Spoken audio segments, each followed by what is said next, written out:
Just the two of us. We got everybody else working tonight. Let's think. Well, Paul, we haven't heard from. I don't know where the hell he is. Probably sleeping it off somewhere. Mike's at work and Drew's at work. So it's just Pocan and I. We're gonna go live tonight. We're gonna do it anyhow. I don't care. So we're gonna go to start with Joe and your movie quote. My movie quote for tonight is from 1967, but it's a pretty popular movie. Everybody should know it. It's the quote is, "They call me Mr. Tibbs." Oh, I know who said that too. That was they quoted off Lion King too. They call me Mr. Pig. It's a cop movie, right? Kind of. Robert Gouye says it, or yes, Robert Gouye is in it. God, that's such a quotable. I mean, that line's in pop culture all over the place too. Mm-hmm. I have no clue to what it is. It's a great movie too.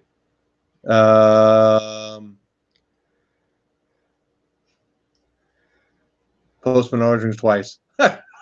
It's you just say it, I'm gonna know it too. In the Heat of the Night. Oh, that's right. Then they have everything. Yeah, they had a TV show that was after that too. Then who was in the TV show? In the Heat of the Night.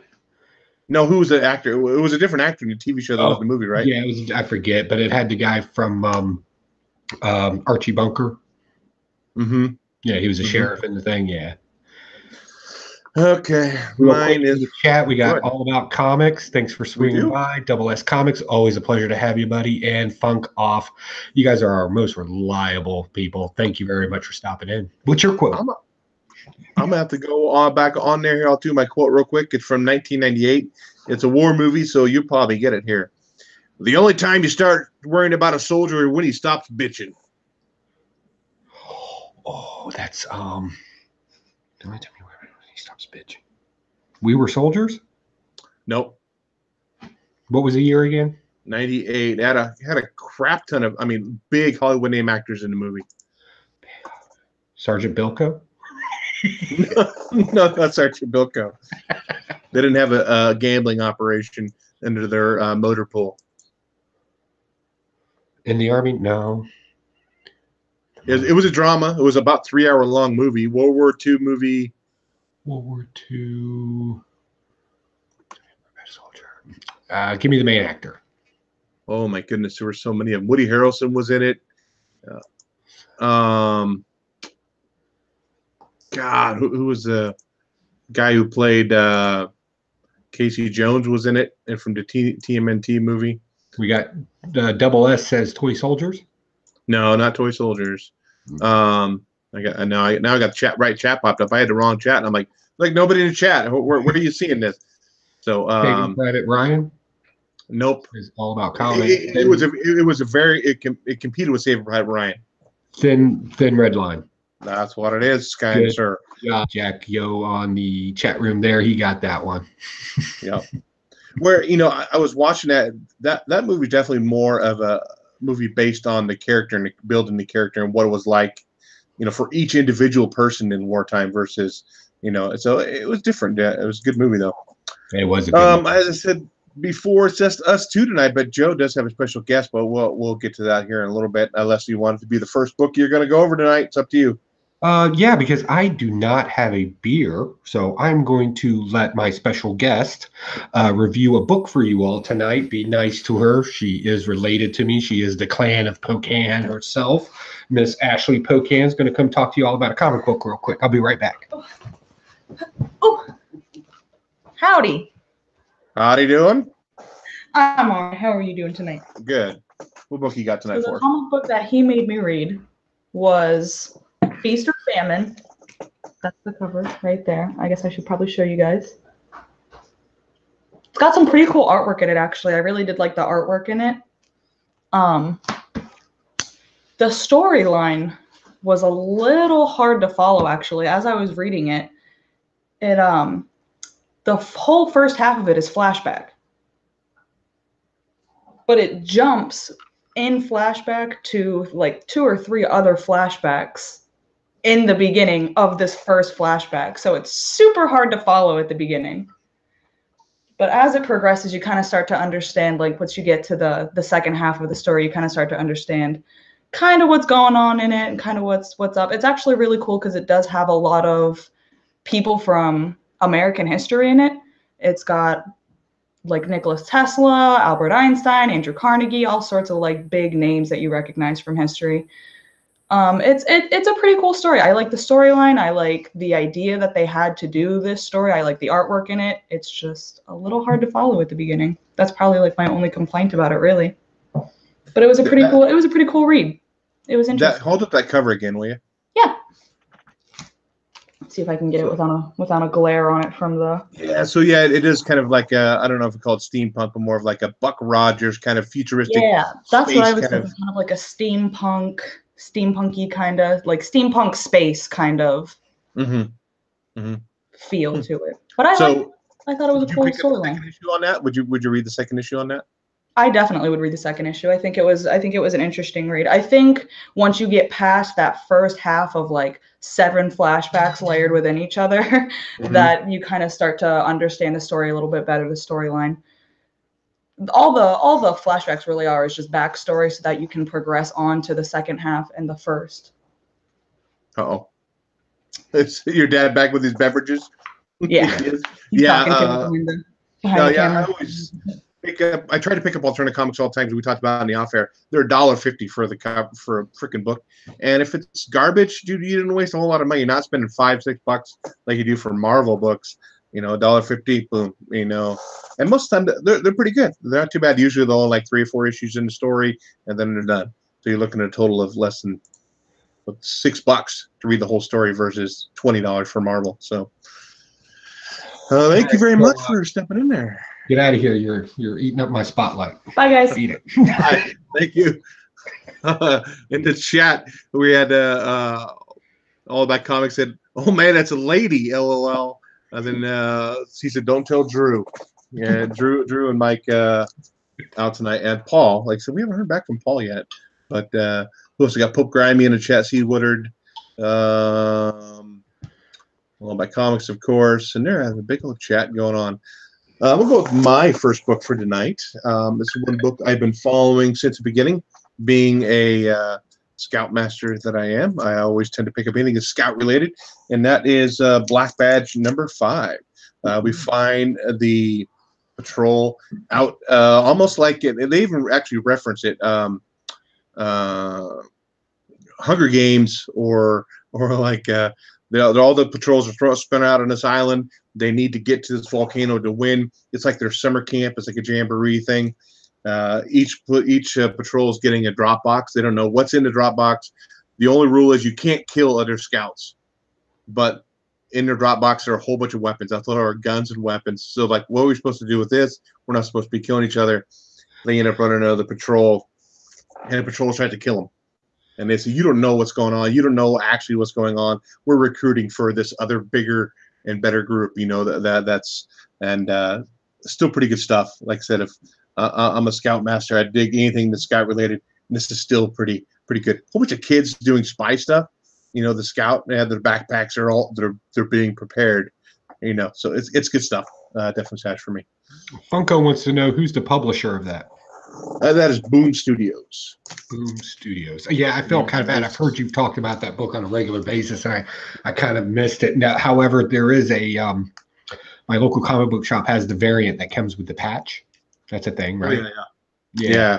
So I'm thinking about start picking up that series and read it too. It seems like something I would get into.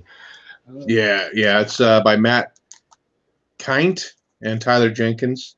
Definitely good stuff. If you're in the military, Scout stuff, it's right up your alley. So, your next book there, Joe. All right, we're going to talk about my favorite read of the week. I'll go ahead and say it, my pick of the week. I generally try to avoid that kind of verbiage, but this was just an awesome story, and it brought back a lot of memories, and that's Freedom Fighters. I'm telling you right now, this is comic book goodness happening right here. If you don't know, the story takes place on Earth X, where the Nazis take over and actually win the war, and they brought back some classic old school freedom fighters from back in the day, like Bomb Man, Doll Man, and just a bunch of those old guys, and they killed them off right off the bat and made an entirely new team. You have some historical reference back to Owens winning the gold in the Olympics and how that pissed off Hitler. You just got some really cool stuff going on in this book, and I had to go with this cover right here because, I mean, what's more American than Uncle Sam himself? And Uncle Sam's kind of a badass in this story, and I really enjoyed it, and it definitely made me think of, you know, back when I was a kid, going to Teeny Giant, which was a little convenience store, and I would always pick up Freedom Fighters and G.I. Joe and Captain America. Those were the three ones that I would pay for. The rest of them I'd try to steal. But this was awesome. Also in the chat, hey, Comics with Bueller, it's good to see you in here. Thanks for stopping by, man. Pope Grimy, always a pleasure. All that comics you want, you feel like joining the live show? Is that what you said? Let us know. Maybe I'll throw you an invite, get a third person in here. If you've definitely been reading books this week. Yeah, I wish I would have picked up that cover. I missed that cover. That's pretty badass. You know, almost that virgin looking cover. I did get cover A. I think this is what it is. I have a few of the older books. I haven't read them from, was it mid 80s? I think that they came out right around there. Definitely recommend reading them. They are awesome. The only thing I don't get, so I talked to my wife about this earlier. It's like maybe because it's an alternate world, they're not the Nazis, they're the Ratsies, or is that no? That's a nickname that they gave them, Ratsies. Ratsies, calling them rats. Yeah, it's just a nickname they gave them. So they are considered still the Nazis, but that's the nickname they gave them. Because I was like, dude, they're showing the swastika, kind of. You know, they're calling him Hitler, they're calling him Mein Führer. It's like, dude, just say Nazi. It's just like, dude, come on. You're not hurting anybody's feelings. Everybody hates Nazis. You can say it. It's not that big a deal. The only downsides I saw to it, and it's a pet peeve of mine, but it is a pet peeve. I did not serve in the military, but I said I am heavily involved in the Scouts. We do a lot of the American traditions. We respect the U.S. Flag code. I hate when they represent the flag wrong in a comic book. There was a superhero movie. It was like I think it was a Superman movie or a cartoon. I was watching it. All of a sudden, they had the flag wrong. I shut it off. I couldn't deal with it. I could not deal with it. They were violating U.S. flag code. Huey cannot abide. But this wasn't too bad. I thought it was pretty good. I think I'm picking up issue 2. We do. I don't think there's new characters, but the new Freedom Fighters now toward the end are coming in, new team. Definitely good stuff. It's a stash for me. So, and I'm back up already with mine. God, this moves so quick with just 2 people. Let's see. I have plenty of books to talk about. Don't worry about that. Let's see. Soup Nazi and Seinfeld is in there, Joe. They want to know if the Soup Nazi is in there from Seinfeld. No soup for you. Let's talk about this. Another Boom Studios book. And this is Klaus or Claus, however you want to say it. I don't know what they say. And The Crying Snowman by Grant Morrison and Dan Mora. I don't know if anybody else read the original series that came out in 2015. It was like a 7-issue. It was the history of Santa Claus and how Santa Claus is this total badass and how he became Santa Claus his early years. I mean, definitely he was a ripped dude. And he wasn't in no big old belly out there fighting monsters and stuff. So in this book here, he meets the Crying Snowman. They're fighting this. It's a big book too. It's pretty thick. It's a one-shot. The Night Guard sounds weird. Too weird. Nightborn. The Nightborn are coming. They've already essentially started Ragnarok in this, and then they're thinking, how are we supposed to beat these people? They're coming to Earth. They're coming to consume the Earth. How are we supposed to do it? And it's all about giving. It's about how Santa finds out that, you know, you need to be given something to feel appreciated. So he brings them gifts at the end of the book, and they decide not to attack. They withdraw. They go away. But the story behind the snowman is this guy essentially he had cheated on his wife and his wife kicked him out and he feels horrible. He got killed in a car accident and there's a time travel element to it. And then during the whole back of that book, I was thinking of Cher if I could turn back time. So Claus not only saves the world by giving gifts, he also saves the guy's life by stopping the car accident he was in so he can go see his child. So, and try to make the second chance. It was okay. It was $5? Might have been $5 or $6. It's like a double-sized issue. I don't know. I would have waited to probably pick it up for sure though. But Santa Claus story. So happy Festivus. I unfortunately missed that one because it came down, and I wish I would have gotten it now because I picked up a piece of garbage earlier today. We'll all set it on fire together. It will be interesting. But real quick in the chat, Lego Builder 1999, welcome, no problem. Happy Christmas to you. Comic Core, what's up, Chad? Good to have you here. Late to the party. Don't worry about being late, brother. Just happy that you're here. And I guess I got the next book then. Yeah, I would say it's a $1 brain grab, Pope. Wait till it's out after Christmas. Wait till that Christmas clearance aisle, and then pick it up. Can't Morrison, no. So go ahead, there, Joe. So many good books this week. I'm going to talk. We kind of got on a little military kick and Americana. Let me tell you, I read a particular interesting book a couple of weeks ago. And it was The Warning, and I was talking about how it kind of reminds me back in the day when we were in the Army and we would be gearing up to go someplace, and in lieu of all this magical drugs they were using or futuristic drugs, we were chugging Rippets and pinch and dip, right? And I saw the book come out again. The Warning came out again, issue 2, and man, it's not very wordy. You're still kind of you got the existential threat going on, and you know that, but just watching a pilot, like a Top Gun scene, where the talk is just sounds like something you would actually hear in the military, and then the reaction of the two operators out on the range talking about their guns and the conversation that they're having. I was like, oh man, I really miss being in the Army, man. It was just so intrinsic to the way that these cats talk and the verbiage and the things you hear on the radio. It was awesomely epic, and the artwork in it is just I think the artwork's better in this issue than it was the first issue. Much more cleaner. I don't know what they did to do that. And you got some real stuff that you can just really sink your teeth into. It's really great stuff. I wish there was a little bit more story to it, right? But still, I mean, it's just the verbiage they're using again, and the actions, and they're talking about, hey, the nerds at the gun lab built this, and they're calling it this. We're going to call it this instead.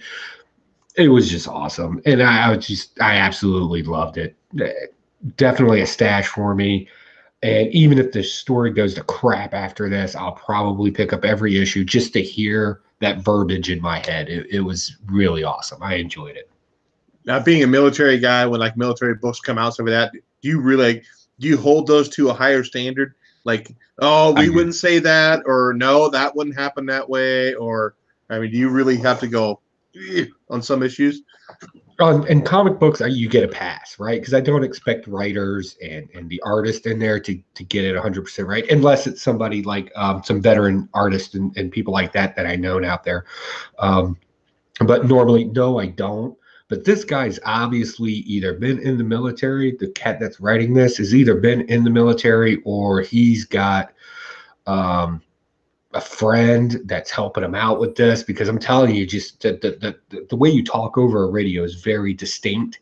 And I mean, it's right on there in this thing. And I've just been absolutely cool with this. Man, I can't say enough about this book. If you're not reading it, it's great because it's an easy read. You burn through it really quick. You get to actually look at the art in it, and you kind of get that internal monologue going of, this is how it sounds. This is what it feels like. I mean, I don't know. Maybe I'm having a flashback. I don't know, but it seemed really cool. I just really enjoyed it. You know, we're talking about like that. I don't know if I don't think you were on a show when Immortal Hulk started. That first issue, they were talking to do was a robbery in a gun store. The guy used a revolver on the robbery. Fired, I think it was 2 shots. The police came to investigate. They found casings on the ground. Like revolvers don't. Yeah, they don't do that like that. Okay, nice try, but you know, unless he dumped them out for some stupid reason, I don't know why they would have. But yeah, it's one of those things. Is like, come on, dude, do your research. You know, I think if somebody wants to be authentic, they need to do the research on certain books and like doing the military lingo stuff like that. Yeah, they got it. I did not read that one this week. Let's go with. Let me see what else do I want. Let's go with Captain America. I think this is another Alex Ross cover on this. I'm not sure if there was a cover B or anything, but another cool Cap cover for sure. This was definitely a little more story driven, where the past few have been more action, like boom, okay, no, not a whole lot of dialogue. This one is a whole lot of dialogue, whole bunch of building that story up. There's a death of not a major character in the book. I mean, but he's pretty prominent in Cap, definitely as of lately.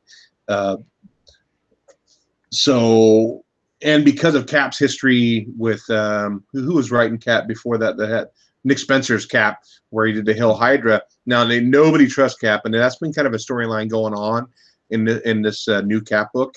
But the bad guys are using that to their advantage now. They're like, dude, he's nobody now. He nobody trusts him. He's just a stupid icon that nobody believes in anymore, and they're using that to his advantage. One thing here, I laughed. Where is it here? If we can find the page. When I think it's her name's Alexa or there's Alex and her. They're going up on a little hike, and they're talking about what they're doing. And damn it, where's that page? Made me think of hipster all the way. I want to say beanie half off, check. Leggings, workout leggings, check. It just really drove me to. All she needed was a thick frame glasses, and she would have been a total hipster in this book. But like I said, not I don't think any action in this book. The story building and dialogue, building up that next thing. But it's still been consistently pretty good. I've been digging Captain America since this one. Definitely a lot better than Nick Spencer stuff. But if Drew were here, he would disagree with me for sure. But what do you think of Cap? First off, it's Captain America. Like, this could be a garbage book. He's not Hell Hydra anymore. He's finally a good guy again. That was a whole complete screwy thing that they did back then. I'm glad they're cleaning that up now. My favorite thing about this particular book is it's a setup, right? And we've seen this in comic book runs. They had the one thing. We got a lot more magic going on in this. Mm-hmm. Like mysticism type stuff, but then it converts over to this kind of rogue operator type scene where you get the guys that are shooting the guns and then the superheroes. You got a lot of different stuff going on in here, but again, not a lot of action. I think that's really besides that one other page is about all the action that you get. But it's great because I like these little breaks in the story because, I get this comic book, every is it bi-monthly or something like that? They're broken out, right? Mm-hmm. And I tend to kind of get lost, right? So I might back a story. And that's what Captain America has really been doing very well here, is that if you have to go back real quick, you can catch back up pretty quickly. Because you got to figure in any given week, I know I have more than 20 comic books a week. So, it's kind of harder. I'm not that bright of a guy to begin with, but Captain America has been keeping it clean and memorable. And, they're setting up for another story. So no real major conflict in this one, just character building. Like you said, I thought that was very accurate. But I think the most wonderful thing about this book so far is just the artwork in it. It is just beautifully colored. It fits the tone of the story. They have no problems with playing with when they're dealing with a bad person. They don't make everything dark. And I really hate it when they do that. Venom does that a lot. Whenever they're dealing with dark things, everything's very dark and it's hard to look at. Captain America's keeping it clean, keeping it bright, and they're coming out with beautiful covers. Can't say enough about it. I'm ranting at this point. let's move on. I'm surprised because all the Marvel books this week had the thank you to Stan Lee, you know, the little sketch on the inside cover. They had 3 freaking pages that are fully black. I'm not surprised that Marvel didn't charge an extra $1 for that, all that ink that they had to. Jeez, Christ, man. Now, I was able to go over to Comic Mint talking about these Stan Lee covers, memorial covers, and they had a deal on Comic Mint where you could pick up all 29 of them, because apparently it's 29 issues that are doing it. Mm-hmm. And you could pick it all up for one price. So I went ahead and did that. And of course, I bought some like that one. But I just kind of want them all in my collection at one time instead of constantly having to catch them at the comic book store on the right order date. So I just went ahead and just picked them, ordered them all. I think I spent like $75 on it. Yeah. Plus shipping. So, but still, that's something that 2018 will always be known for, and that's really cool. Yeah. So they are releasing those to LCSs, right? Mm-hmm. Okay, good. Yeah. I was hoping I wouldn't have to go to Comic Mint to go buy them all. I can get them as we go. Because I remember when I first saw the article, and I just went, okay. I went to my comic store. Said, I need these 2. Need all of them. Give me all of them. I'm not reading them, but give me all of them. You know. So there's an extra, like I said, $75 of stuff that's going to be in my long box. Of stories I may not even read. Just because of the damn cover. Real quick in the chat, everybody's wishing each other Merry Christmas. Great legends in the room. Also, Lego Builder 1999. Congratulations on getting your voice acting job. That's really cool, man. We're very proud of you. We hope you do a good job. Mighty LJ jumped in here too. Said Merry Christmas. Oh, what's up, LJ? Yeah, that's my significant other.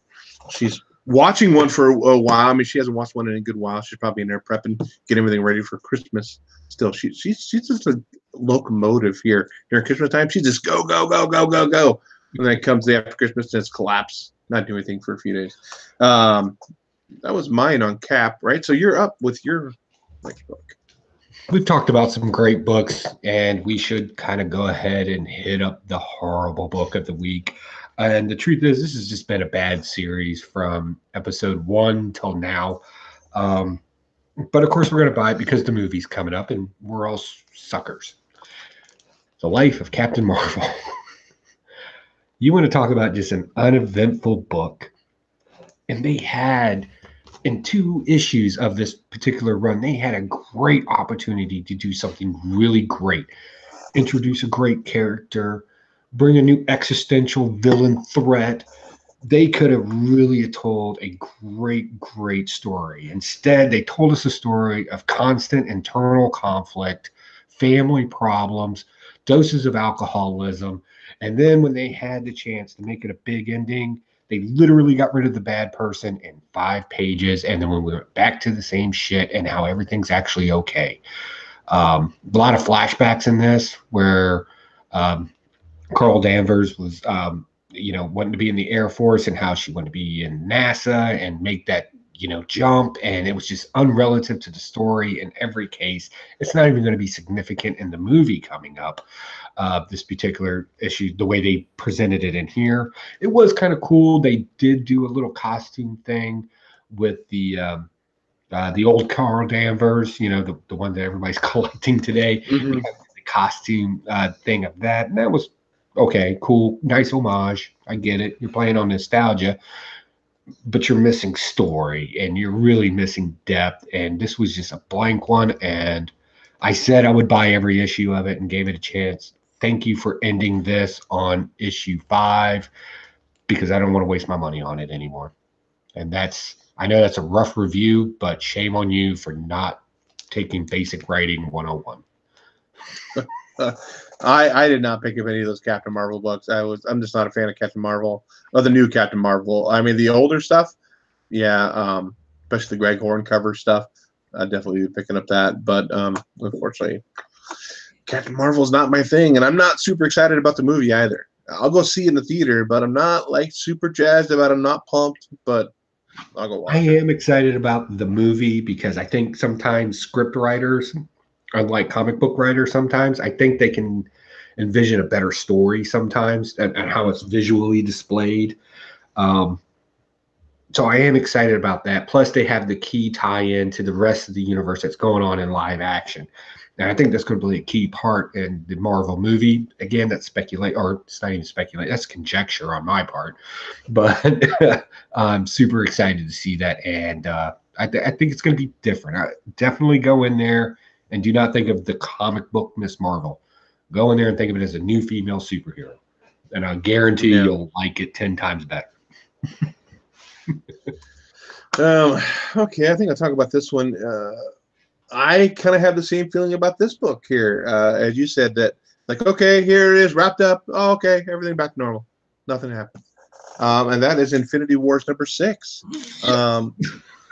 I enjoyed the first part of it. I love the part where, Gamora, cuts the head off of Thanos, and that whole thing leading up to it. It didn't feel it had the weight behind it. To me, it just didn't. Yay! Everything's back to normal. We're gonna put these two guys, like the Infinity Warps characters. I didn't buy any of those books. The Sorcerer Supreme, those who was or with the Captain America and Doctor Strange. They're like, hey, you can't destroy our world. They separate them out, so they're able to go back to their world, and 616, or I think it's 616, was able to go back to their world, and everything's fine. And Loki realized he couldn't do what he wanted to do with it. There was one scene I absolutely loved in this. Let me open it up. When Gamora says, "Soldier Supreme, what a joke! You're a mistake. I'm about to erase." And then all of a sudden, the Infinity Gems lose their power, and he says, "You were saying," and just totally beats the crap out of Gamora. I love that scene. That was pretty good. Other than that, though, man, I was hoping for something a little more dramatic behind it. Unfortunately, this fizzled out for me, and did not have the impact I thought it was going to have. But I don't know. What'd you think of it, Joe? Okay, so this is the first thing that we're going to have to disagree on tonight. I'm sorry. Don't kick me off. I know I'm the new guy. So first off, I got this beautiful cover right here. I really like these splash sort of covers.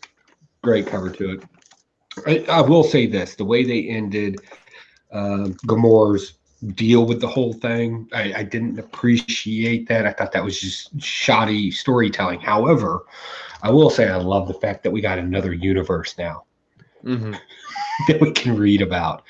They kept both universes going. I like the whole thing with the saxophone player and with that Drax. was kind of slick, I guess, to some degree. I thought they spent a little too much time on it, but okay, it was funny. I enjoyed it, and you know what? I'll go ahead and I'll throw this in with it as well. This is Fallen of the Guardians because they, of course, tie in together.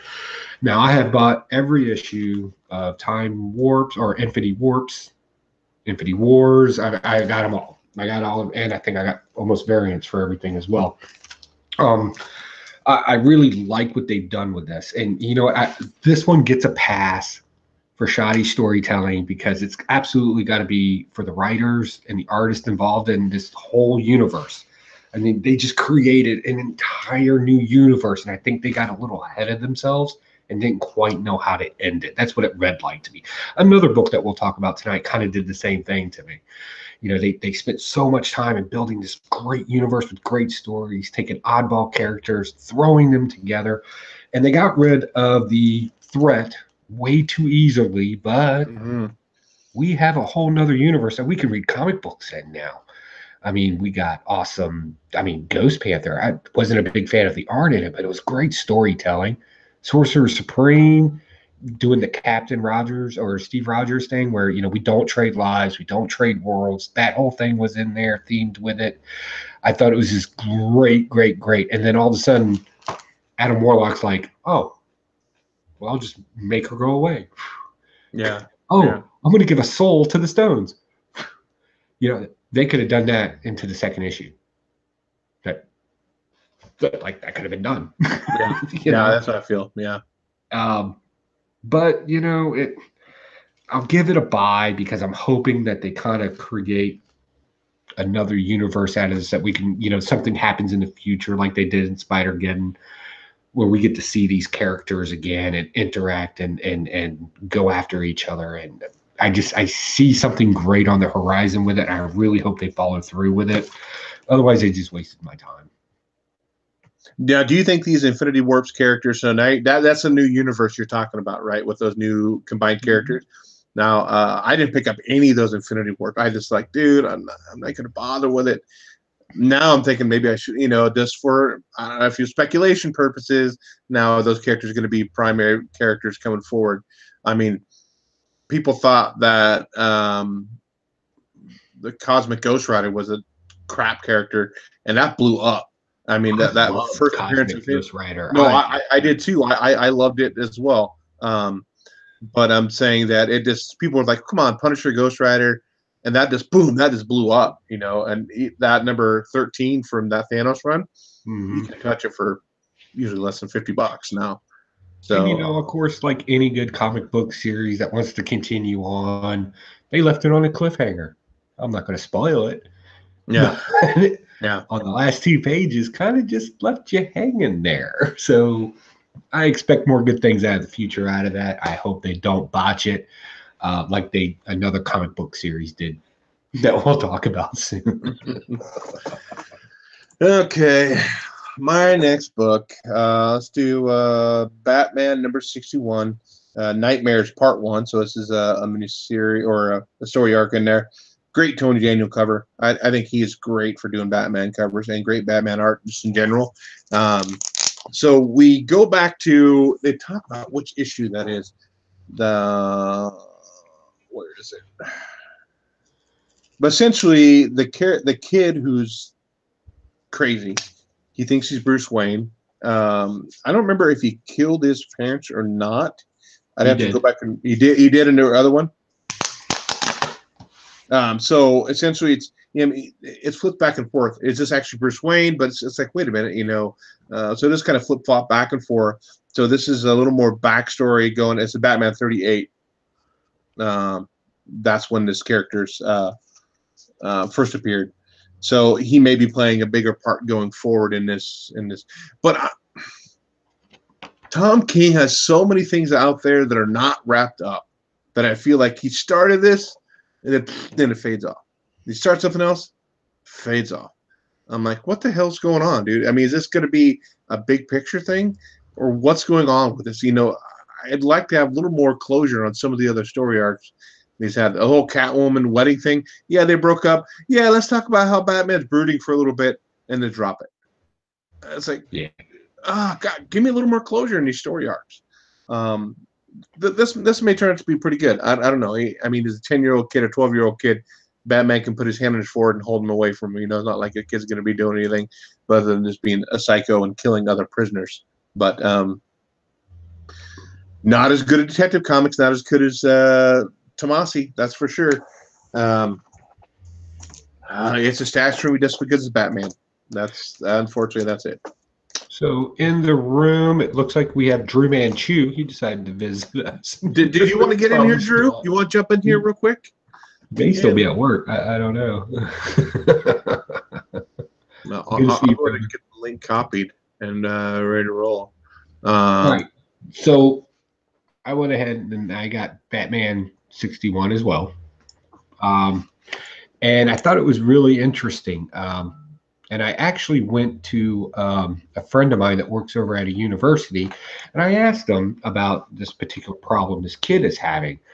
And he actually says it's actually a medical or a psychological condition where you fantasize about something so much that you turn it into reality. In this case, he's turned himself into Bruce Wayne. That's why Batman saved him. And a lot of people were kind of like, why? I'm not getting why that happens. There's an actual, no joke, psychological condition called euphemism dysphoria, where you actually invent your own. It's super, super rare, by the way. So don't everybody start saying that they have this. I have it. I think I'm Drew all the time. I touch myself constantly, so I think I'm Drew. Go ahead. What I did is I asked him, if you read this comic book, read it for me and tell me if it actually depicts, through what is known as the DSM-5, which is a traditional way that you find medical or psychological problems in people. And he read through it and he goes, surprisingly, to some degree, yes, he does suffer from this. Whoever wrote this kind of actually looked up the definition of it to the point of it.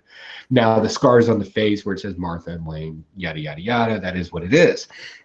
But he says it's absolutely, I mean, feasible the way he's seeing his world right now. And the fact that he's even evil doing it kind of makes sense because he has no empathy. You know, the absence of empathy is usually a sign of psychological disorders.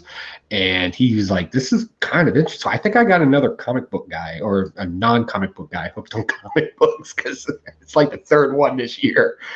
Super great. Drew, great to see you. Nice outfit. We can't hear you. No, we can't. No. Can you hear me? I know there are whole college courses behind, like psychology of Batman and shit. Nothing. I actually did my thesis. How about now? On the Joker. Now we can hear you. All right. I got my movie quote ready to go. We're past that. We're past that now. Ah, shit. I didn't have one anyway. We know you. We're doing a Christmas show, guys. Nobody else is in the spirit. They don't have any hats big enough to fit my big head. Oh man, this is adjustable. It'll fit your big head. No, I don't like a Santa hat, unfortunately. No, he's got bells on. He's here with bells on. Hell yeah, man! I'm single and ready to jingle. I got a lot of books. Tom King Batman 61. Yeah, I'm gonna blast it. Didn't like it. I don't care for this villain. I understand it's very interesting stuff for some folks, the psychological portrayal of this child who thinks that he's Bruce Wayne. Yeah, no. Tom King decided to take a break from what he wasn't doing well to do something else kind of subpar. And yeah, blast. Yeah, did you hear what I was talking about? How it's like Tom King never finishes up a story arc. Like, hey, we're gonna build up, boom, drop off. We're gonna start something different, and that's how it's kind of feeling with me. You know? Yeah, all the time, that Tom King guy. Well, I mean, he's ex-CIA. Is that correct, or FBI, or something like that? Yeah, well, I guess the second half of his stories are redacted. Yeah, he was an analyst for the FBI. He wasn't like an agent. He was a CIA. He was in the CIA. Yeah. So I mean, he may know a little more about the psychological part of stuff, you know, and that. Sure, good for him. Good for him. We're having an adult conversation over here. Then Drew came in. Drew, why don't you give us your first book, and we'll say we've already read it, and we'll pass. Oh, sweet Jesus! I don't even know what you guys have done so far. We have done. Talk about Extermination. No, we did not. So go ahead, there, man. Have you guys talked about Extermination? No. Oh, Extermination number 5 finally came out. This is an X-Men series, kind of the goodbye to the young X-Men, the time-displaced X-Men. My dog is driving me nuts at the moment. Sorry about that, guys.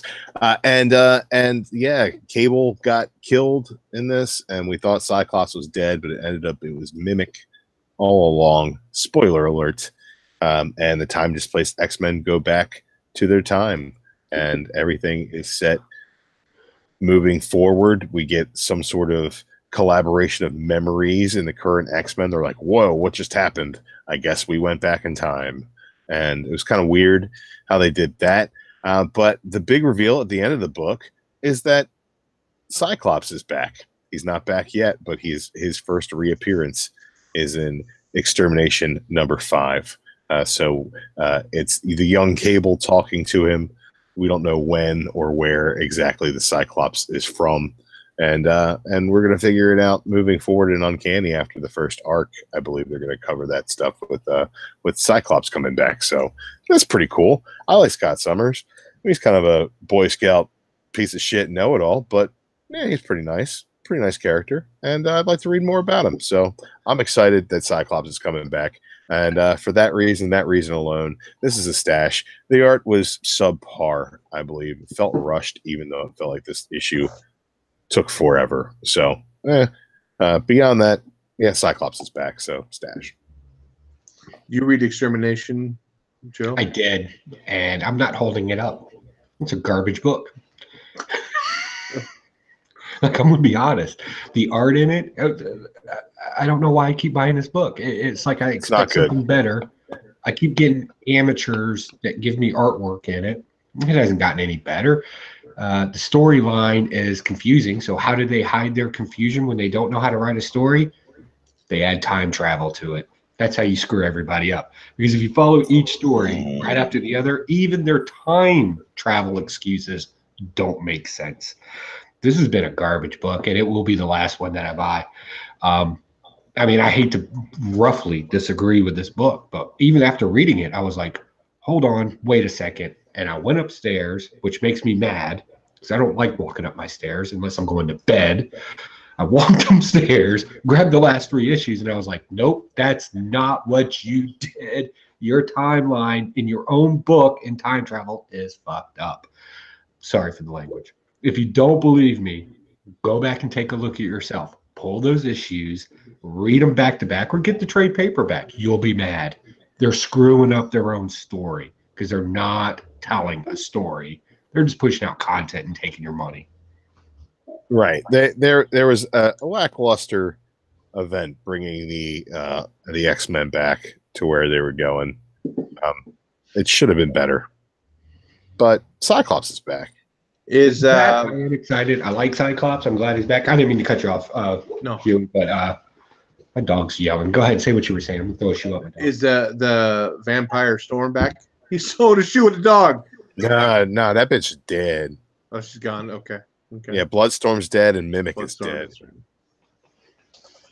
Okay, moving on back to get back to Joe and your next book. Ooh, let's talk about. Let's see. I blasted something. I blasted a couple of things actually. Let's really blast something. Where did I do with it? There it is. It's over here. I've been drinking. Yeah. I'm gonna blast it. I'm gonna blast Spider-Geddon. Now, before everybody gets upset, and of course I had to buy a variant because this was the big end issue. This is what we've been waiting for.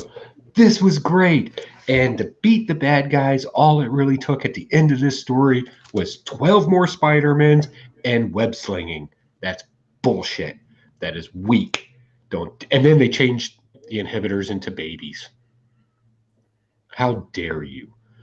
All the time and effort that fans of this story up to this point have spent effort, time, energy, money, getting into it, even bought the handbook for Spider-Man to make sure you could stay on track.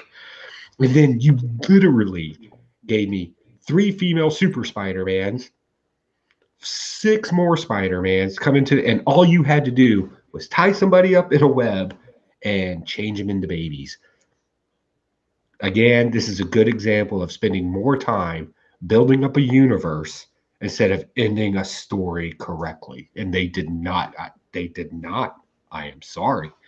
It was so uneventful to me. I sat there and I was like, that's all they had to do? That they could have done that in issue 5. Done.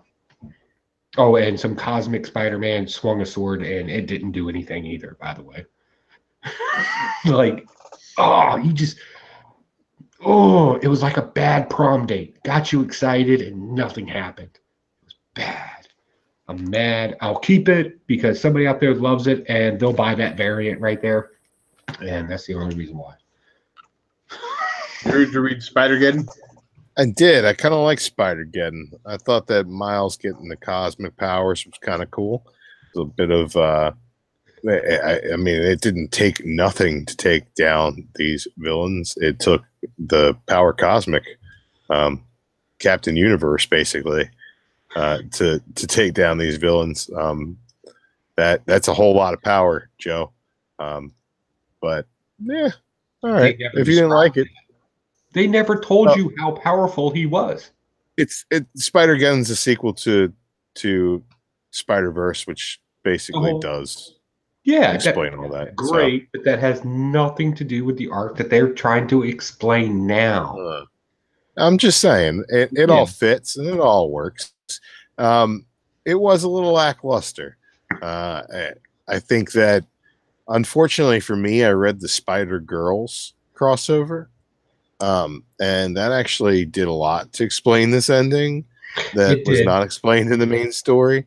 That book sucked, but the way that it came together in this was kind of okay. But overall, I felt that the art was good.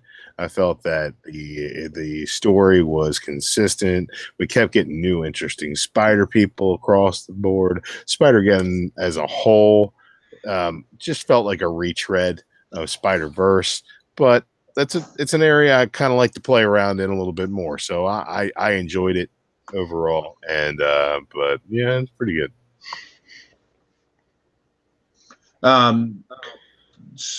Who was asking? Yeah, Pop Comic was asking about the batarangs in my background right up here in this box.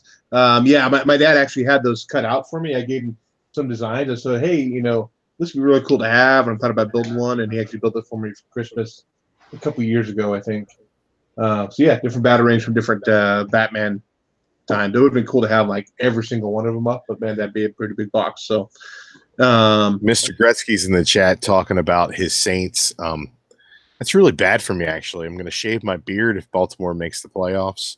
I need them to lose to Cleveland next week in order to save this majestic face mane. So I'm a little upset that the Steelers couldn't figure out how to play football today. Whenever I don't want them to play football, they seem to be just fine at it. But today I wanted them to ball all the foots, and they balled none of them. And it was very disappointing for everyone. Mr. Funkoff is in the chat as well. Said puff puff give. Yeah, you're looking a little slow there. You're looking a little. Your lighting's not so great. You're kind of hiding your eyes a little bit. Don't blow my cover. My lighting's not great because I ran in the door from work, and then I. Were you wearing that jacket at work too? No, I put it on for the show. Oh, okay. While I was waiting for you to give me the link for like 20 minutes. Yeah. You could have said something 15 minutes ago.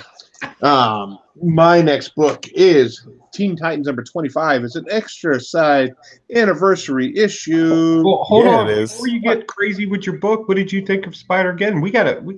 I didn't read that. Conflict here. I didn't read it. I had not been reading any of the Spider-Geddon stuff. You're supposed to be the great peacemaker. All right. I'm not. I refuse to shovel money out for gimmicks like that. But no, I have the other cover. It's in my box still at the comic store. Likely story. I do seriously have, but I was trying to limit it down what books I'm getting this week. I didn't need to get 2 covers of every book when I need extra money for little Christmas presents and stuff. So this is a extra size issue. This is the origin of Lobo. Very similar to Superman. She comes in, to some druggy parents though, who are poor, never make ends meet. That's the only downside to it. They were loving parents, but they never had the money, never had that stability like Superman had on the farm. They were always constantly traveling. She did find out where her chain was. What they call that chain? Has a name, and I cannot pronounce it. Oblius. I could do, screwing that all up. No. And not too bad of a story, like the origin of her. We do find out, of course, she is Lobo's daughter. She's going to try to go find Lobo, and there's a backup story of Roundhouse of what happened when he got hucked into space with that bomb, and what his time was there. A $5 issue. It's an oversized issue. I guess you're paying for the extra page, but it was good. Teen Titans has been actually a good run on it. So since Drew is invisible and muted, we'll go back to Joe right now and your thoughts of Teen Titans. So, yeah, I didn't read Teen Titans. It's not really something I pull unless something major happens in it, and I'm not interested in an Orphan Annie story. It's not really my thing. However, in the room, Mr. Gretzky's in the room. Hey, thanks for stopping by. We do appreciate having you here. And yes, I got the same exclusive Funko Pop too, and I actually am going to give it to my wife for Christmas because I'm a cheap bastard. So yeah, I didn't read Teen Titans. Sorry.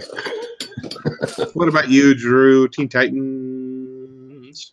I needed to turn on some production here, buddy. But That's yeah. better. Thank you. I appreciate that.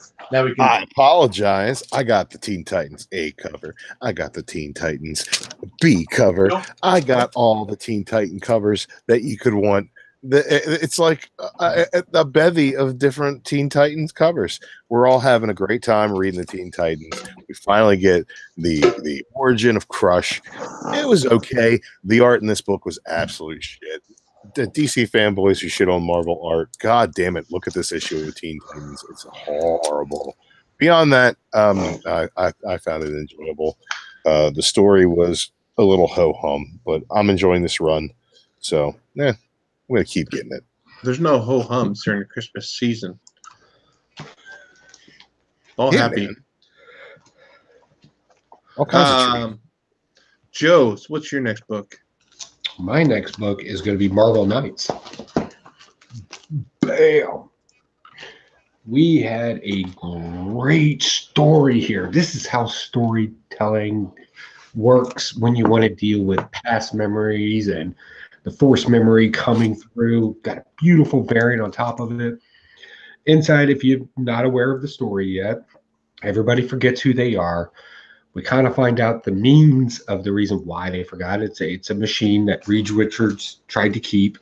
And then now we got Black Panther himself, T'Challa, not knowing who he is, trying to do the right thing, and getting screwed over for it. Right? Like he's been arrested and he got tricked into confessing to something that maybe he shouldn't have confessed to. Got people covering their ass. You got societal wrongs and he's trying to do the right thing. Very identity type conflict going on in this book. And I found that very interesting. What I ended up liking is he found himself. And it's a great story of finding identity through the means of just realizing who you are. And yeah, superheroes get a little help from their past ancestors, speaking to them in dreams and stuff.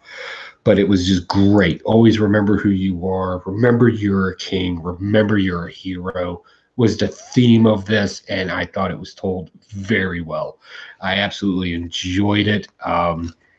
Yeah, I can't wait to see the conclusion of that, of how this run goes. I'm just getting more and more and more involved in this. It's definitely a stash. Jacko, you're right too. It is a stash. I love this story. What did you think of that, Drew? What are you eating there, buddy? I am having pizza. Thank you very much. We're back to pizza. Well, we're going full circle back to the pizzas. We did. We half the family was out on Friday, so we're having pizza tonight. But how'd you know I was eating? Am I eating that loudly? No, but when you go off camera, you're off air. I'm stuffing my fat face over here. Is that what it is? Oh, Dave Hueys, Sasquatch is eating something. I think it might bring people in. You're kind of a freak show. Come on, see the big Sasquatch eating pizza. Said the guy wearing this outfit. All right, Marvel Knights #4. I'm stashing it. This is a good step along the way, and I'm excited for what this is setting up in a larger universe. Good stuff. It's been fairly inconsistent with the writers who aren't Donny Cates, but I enjoyed this issue. So stash. Real quick, in the chat room, there's some hubbub. You guys are absolutely right. This is the machine back from the Century and the Void issue. I went ahead and did some research on that, too, to get caught up on that storyline. You're absolutely right. Surprisingly, it played no role in the last Century series that rolled through, which I thought was a great storyline, too. But you guys are absolutely right. It is the same equipment. Definitely. Sorry, didn't mean to interrupt.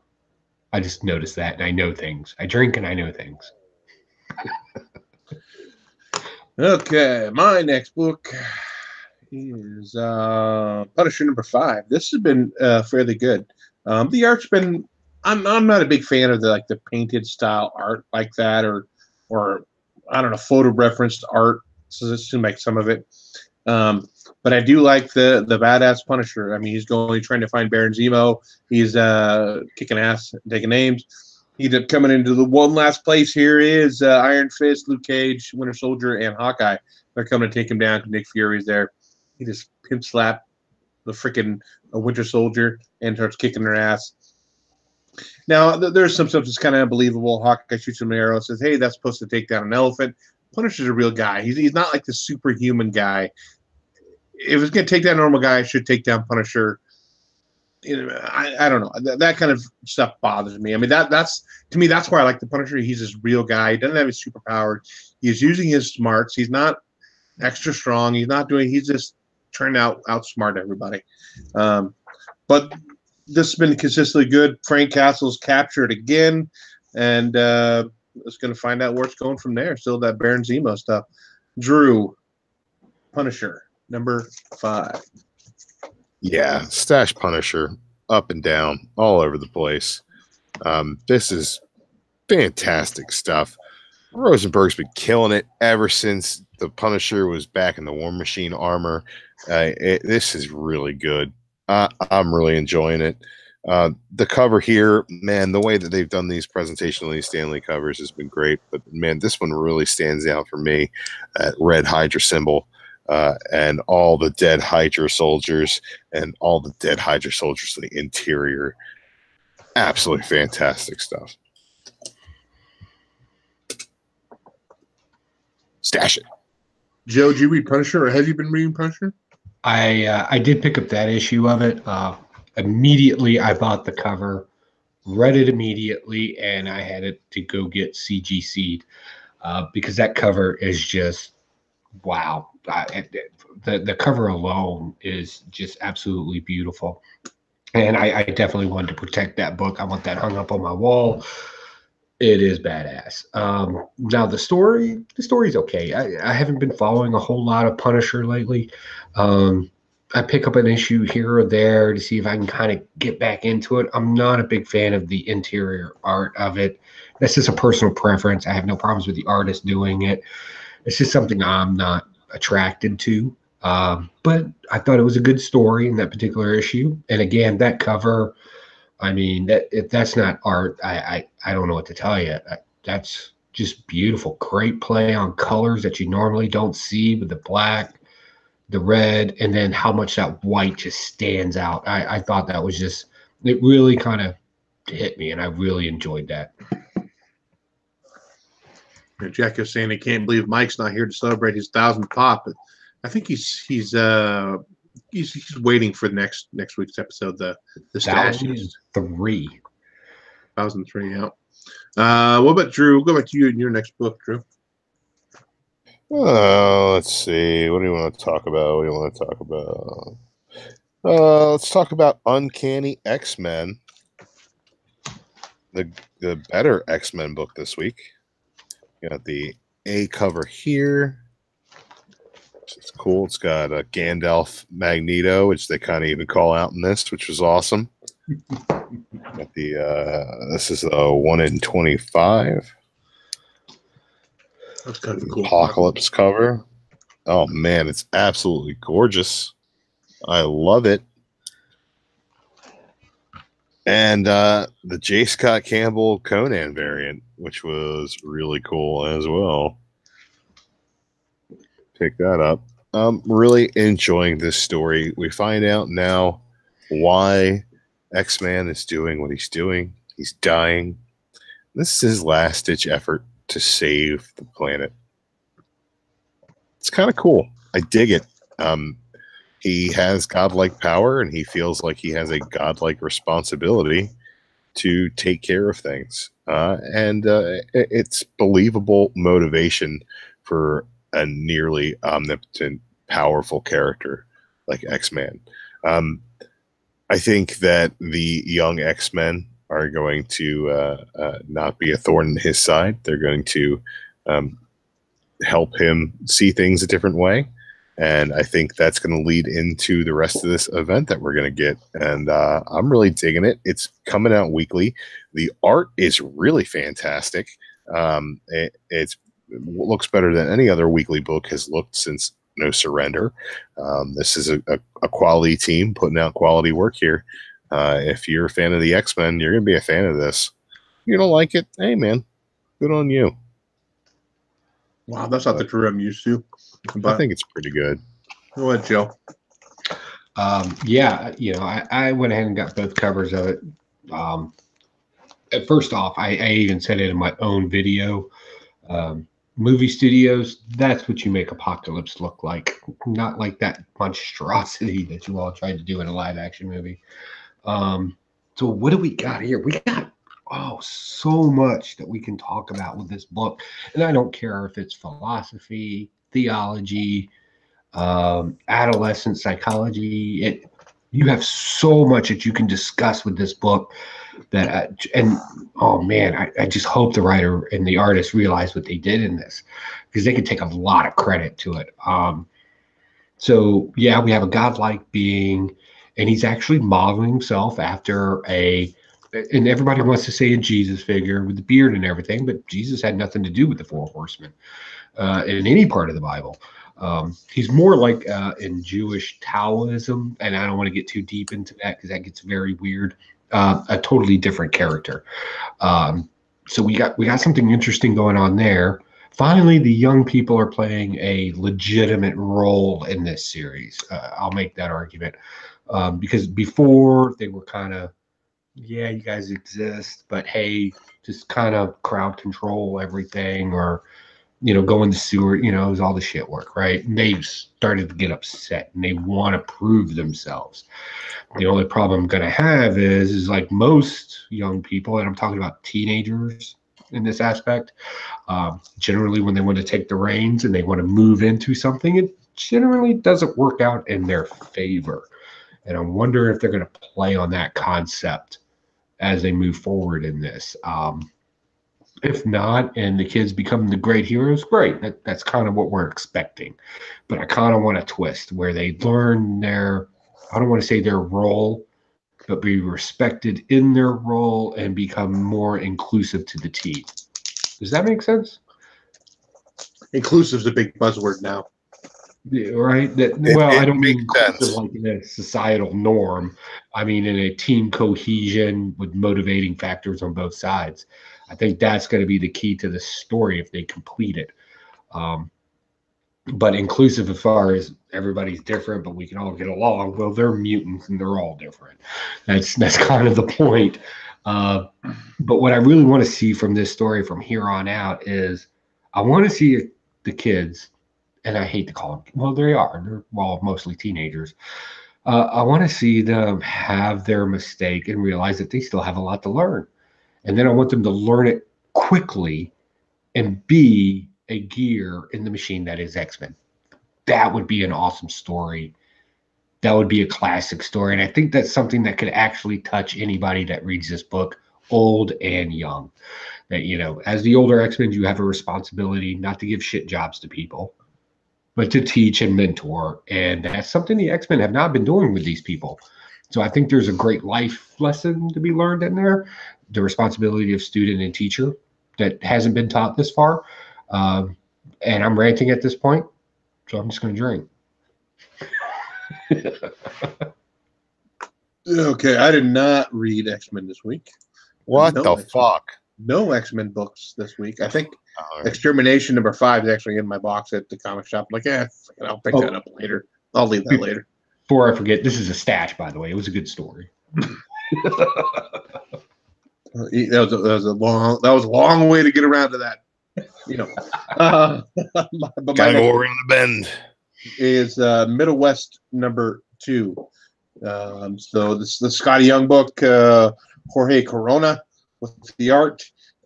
We meet a couple new characters in this story. We meet a villain called, is it Ka? I think an owl-looking, bony-face looking dude.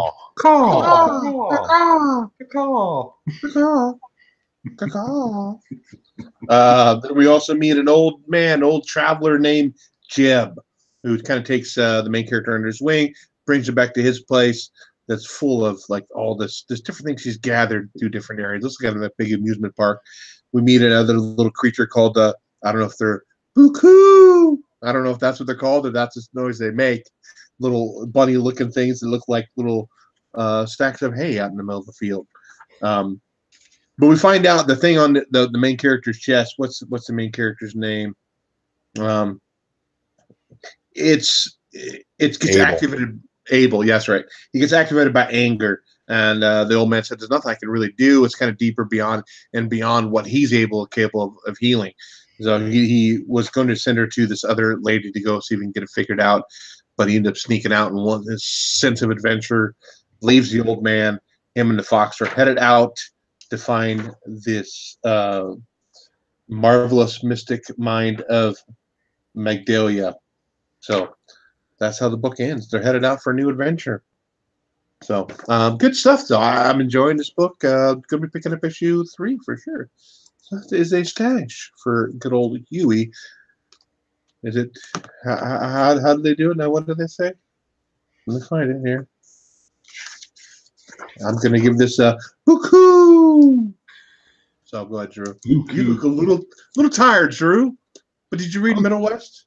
I'm fucking exhausted, Huey, and I did read Middle West, and it's Scotty Young writing, man, and he knows how to tell a story. He knows how to get to the heart of what's going on emotionally with characters, and you know, the Corona art is really good as well. I'm enjoying it. It's a stash, baby. It's a stash. You look like you could be in an old spaghetti western. How squinty your eyes are. Getting ready to pull the gun on Good, Bad, and the Ugly. It's fucking racist, bro. No. Go ahead, Joe. So this is how we're going to put this order of storytelling. Time Bandits, Labyrinth, Never-Ending Story, Princess Bride, Middle West.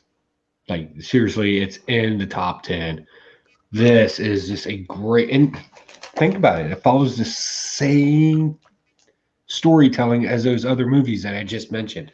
This shouldn't be a comic book. This needs to be a movie. Somebody option this and make this happen. 2 issues in, I'm enthralled with this. It's already my decision that this is going to be a regular buy for me. We got the old wise man. We got a mysterious woman. We got a kid that doesn't understand his powers. And he's got a little sarcastic Sly Fox friend. Y'all get the play on there, the Sly Fox deal. Man, we just got a lot of great stuff here. And we got a kid on a journey. And that's always good storytelling. There's so much you can play off of that. Damn it, Scotty Young. Why are you writing comic books? Go write a movie script. Give us some good movies like this again. This is, I've just been absolutely enthralled with this. And I'm generally not a fantasy / steampunk kind of guy. It's not really my thing. But I've really just been enjoying the banter in this, the conversation. This just doesn't read like a comic book to me. It's better than that. I absolutely enjoy it.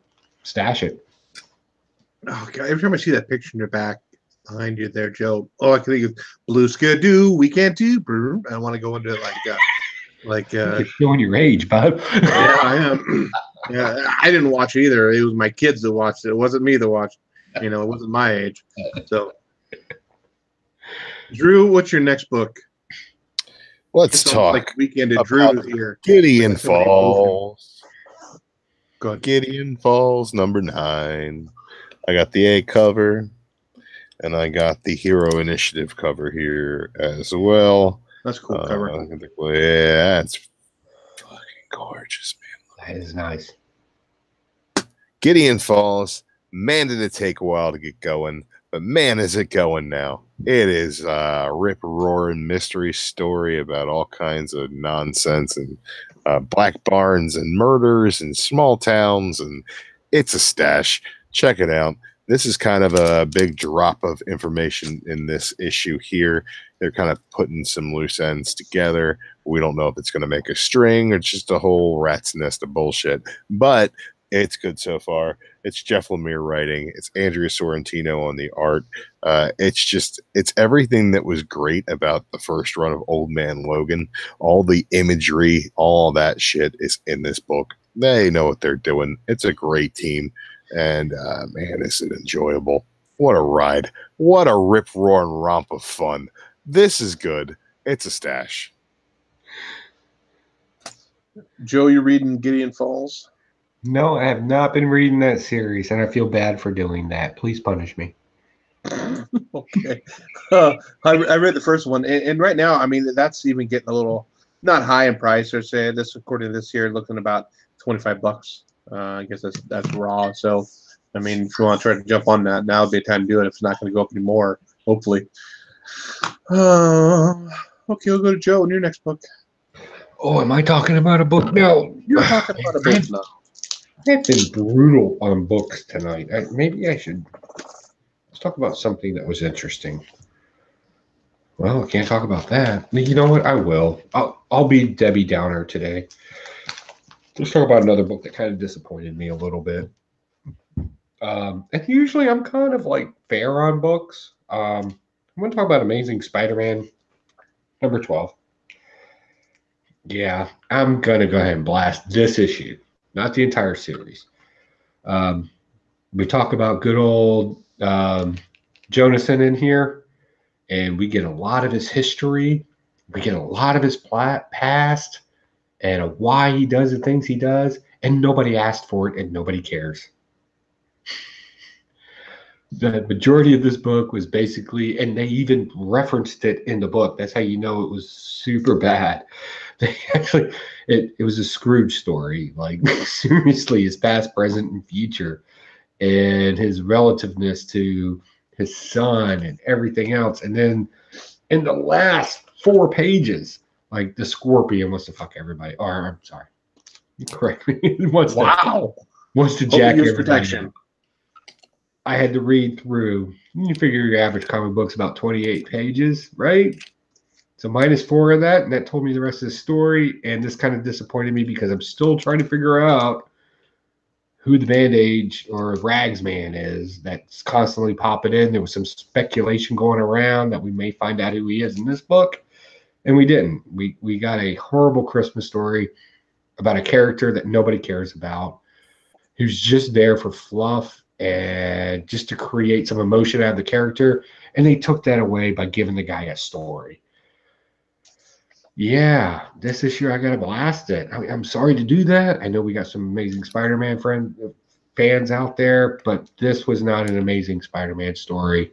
This was a Scrooge story. Well, bah humbug. Drew, what do you think of that?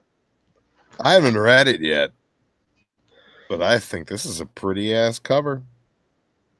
I like that cover. That's a cover B on that, right? Yeah, the artwork has been consistent in this. I should say this about the book. I did eat it up pretty bad. The artwork is still on point in it. Still very vibrant, very beautiful coloring, great use of negative space. But I'm a story guy, and it just wasn't there for me. I'm a fan of Otley's art too. I think is pretty consistent with this stuff. It definitely has a very distinct art style. That's for sure. I did not read it. Usually, that's one I always like. I'll pick it up later, and I do. I have been picking up Amazing Spider-Man and Falling, but I didn't get it this week, unfortunately. But my next book is Dead Man Logan 2 of 12.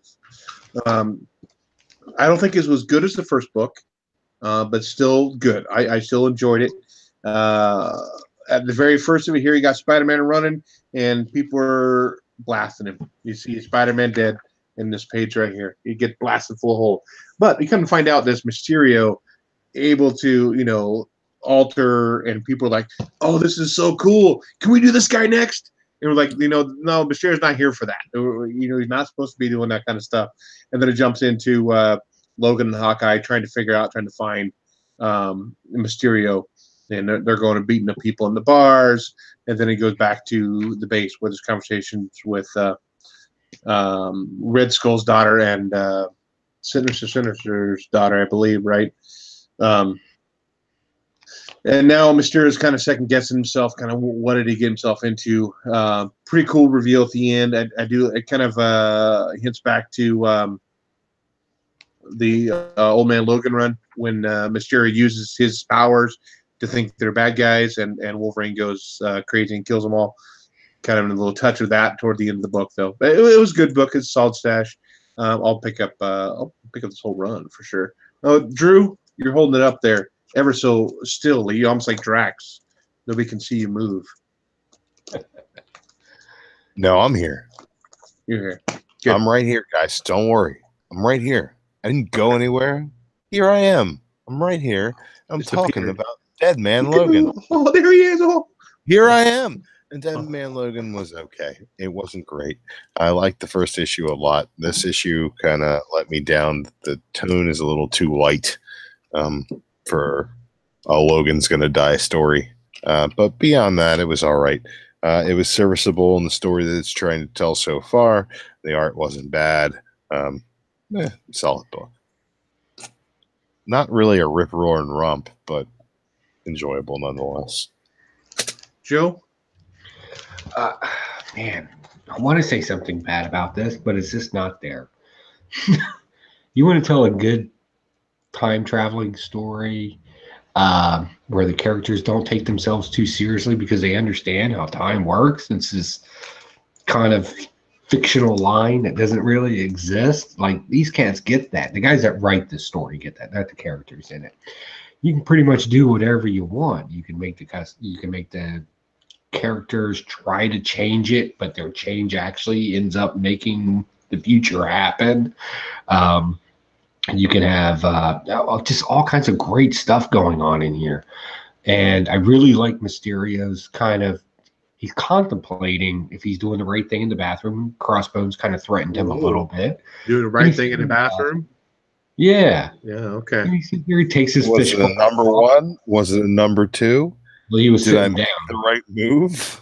He was sitting down, so you figure that one out. Hanging at the pea pond or the Poo Lagoon. And, he's sitting there trying to figure out if he's doing the right thing. But we know that he's, because of the story, and he's coming back into the past, we know that he must have already thought this at some point. Nothing major has changed. So I'm kind of interested if we end up getting a little twist, if you will, here soon. So I really like the way this is going. This is definitely not a choose by the issue kind of thing. This is something that you're going to have to digest all together when it's said and done. I don't think this is something you can actually pick from issue to issue. Like, this is a full story, and I like that. So yeah, this is definitely a hard stash for me. Going back to Drew now. Oh my, you want me to talk about some books? Let's talk about this book. It's a book that nobody seems to like, but I seem to love, and it's called fucking Thor #8. And Del Mundo is back on the art, and Aaron is telling a great story, and we get Thor here commiserating with his sister Angela. There's some really great storytelling here, epic Thor stuff. He's still searching for the right hammer. Oh man, this is great stuff. I love it. Enough said. Stash it. You kind of sound like kind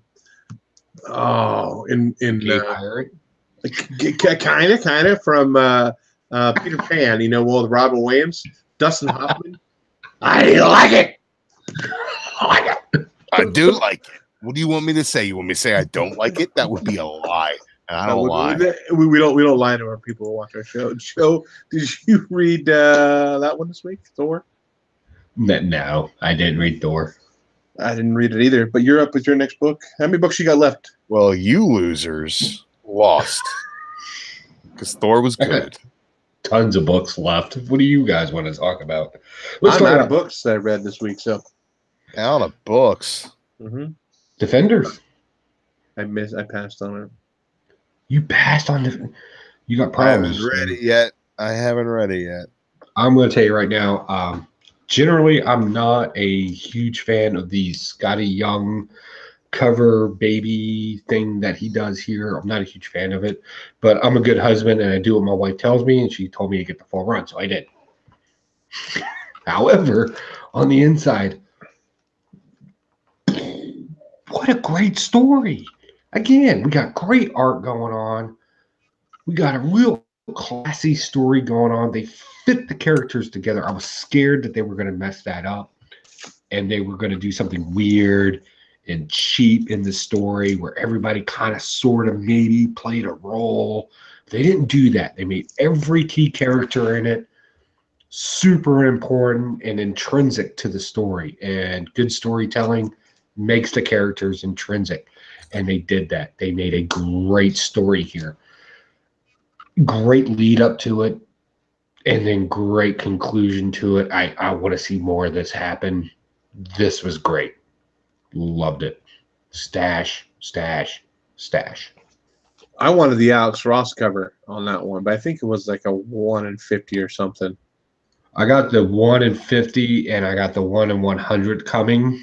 I had to wait for those because I had to order them as a set. Stuff like that, I can't get on the spot. Our comic book shops are not that fluid here.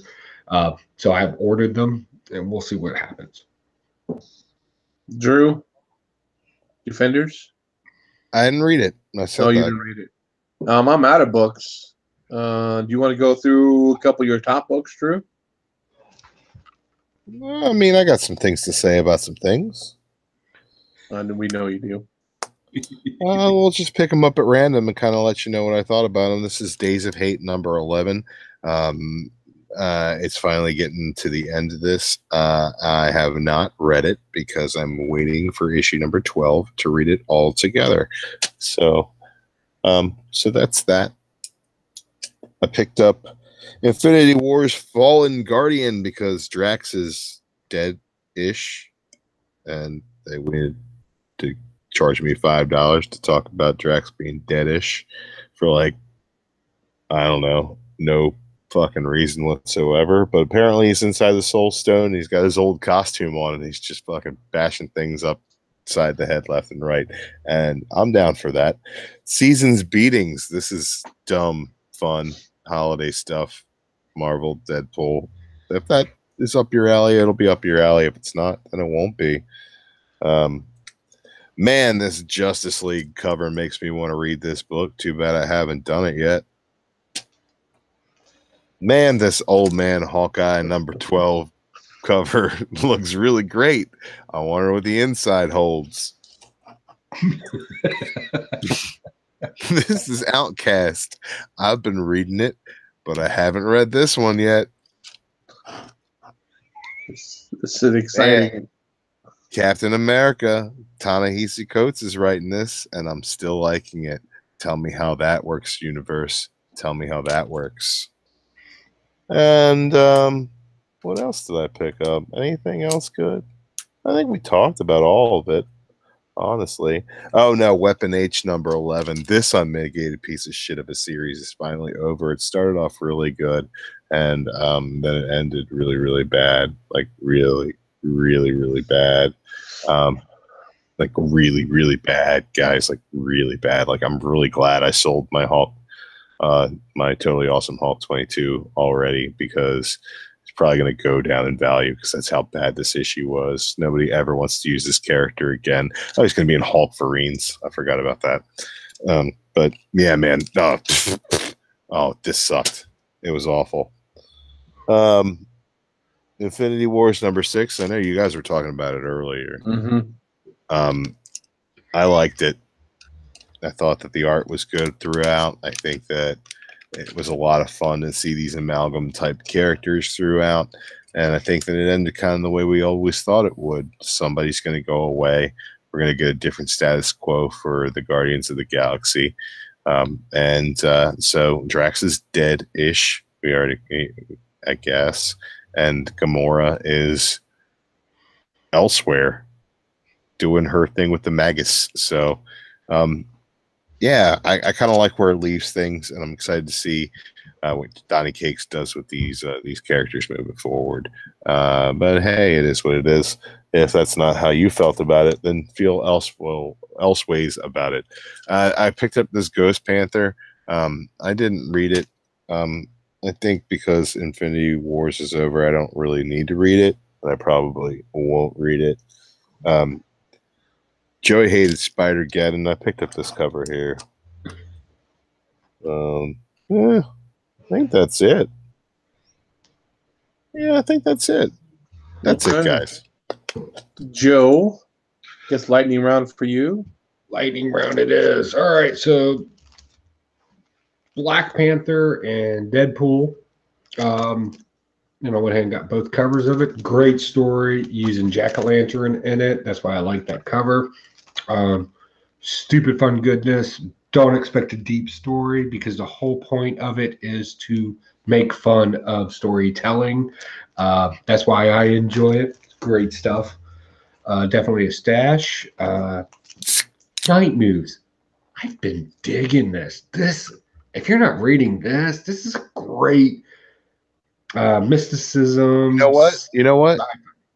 I've been working on my night moves. I bet you have, and you have failed, sir. I'm joking. Don't get mad. All right. But this is a great story about detectives. If you know anything about con artists, you know what a GIF is. If you don't know, read this book. This is good stuff. Burnouts. Man, can Scotty Young do wrong? That's all I got to say. Like, this Scotty Young? Scotty Young? Is it Scotty Young? Yeah, Scotty Young. He's like the writer for it. You're blurry. Really blurry. That's because the camera's weird. Fix. So wow, that was magic. How did you do that? You snapped and it worked just fine. Magical. All right. So still great stuff going on here. We got a little bit of weirdness going on. Who's the bad guy? Who's good? We don't know.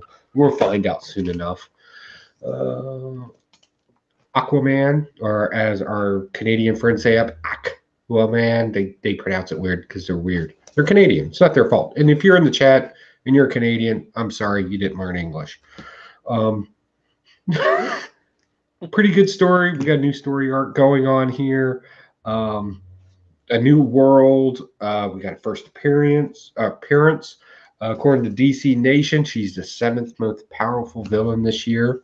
Okay, cool deal. Come on now. How can you guess? It is a garbage story. I'll go ahead and tell you right now. But how beautiful is that cover? Now, everybody says, yeah, he's right there. Santa Claus was knocked out by her and she's stealing everything. I say it's the opposite.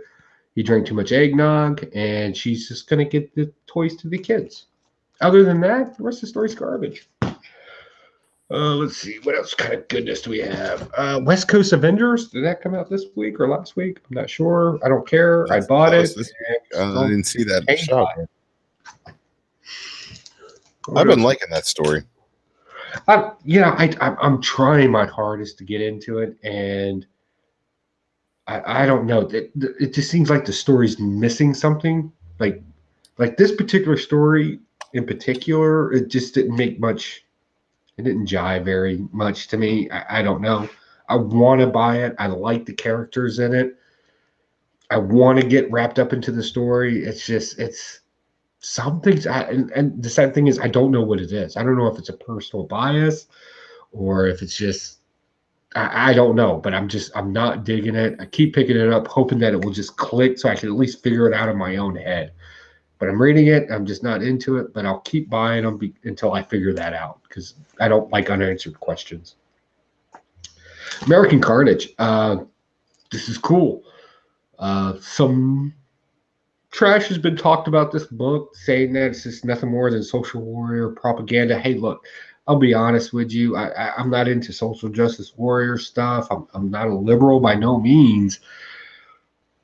But Nazis and right-wing extremists have been around in America forever. They're not blaming this on any current situation.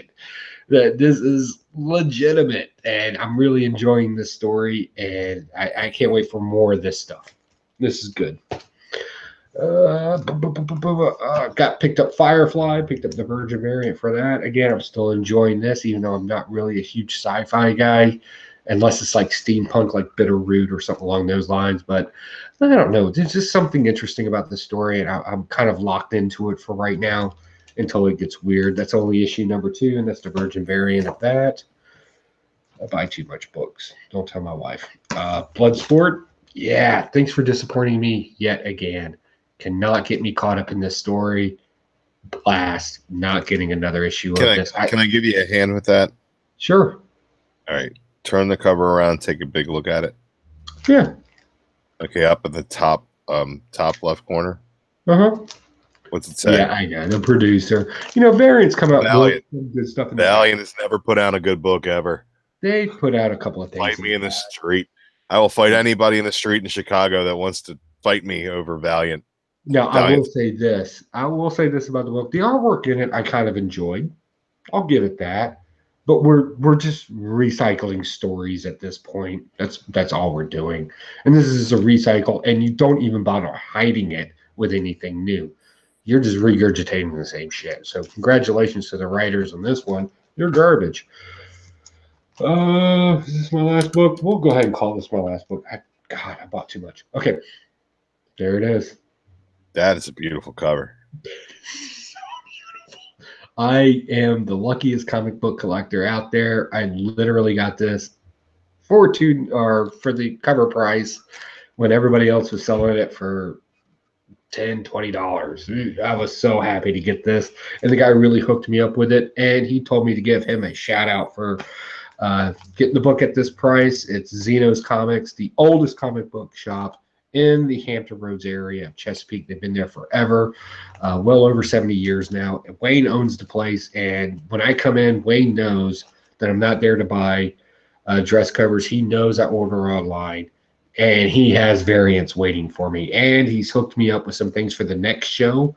I know we're not going to do a comic book thing, but I want to show you some of the exclusive variants, the 1 per shop, 2 per shop variants that I was able to get for next week, because there's not a big haul next week, but there's tons of variants. And he kind of hooked me up, and I told him I would give him a shout out, shameful plug for my guy, so I can get cool stuff. So we got a new superpower in this for Spawn. I'll go ahead and spoil it for you.